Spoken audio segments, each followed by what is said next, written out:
এবার দাঁত দিয়ে ট্রেন টেনে সবাইকে চমকে দিলেন মিশরের কুস্তিগির আশরাফ মাহরুষ। ট্রেনের বেশ কয়েকটি বগি একসঙ্গে লাগানোর পর ওজন হয়েছিল প্রায় 279 টন।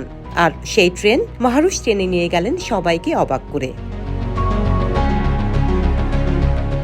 শুধুমাত্র দাঁত দিয়ে এত ভারী ট্রেন টেনে গিনেস ওয়ার্ল্ড রেকর্ড গড়লেন আশরাফ। এই সপ্তাহে 3টি ক্যাটাগরিতে গিনেস ওয়ার্ল্ড রেকর্ডসের আনুষ্ঠানিক স্বীকৃতি পেয়েছেন।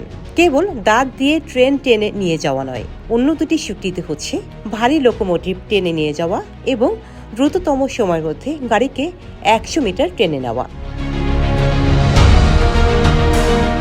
মিশরের রাজধানী কায়রোর রামসেস রেল স্টেশনে ট্রেন টেনে নিয়ে যাওয়া দেখতে বিপুল সংখ্যক মানুষ উপস্থিত হন।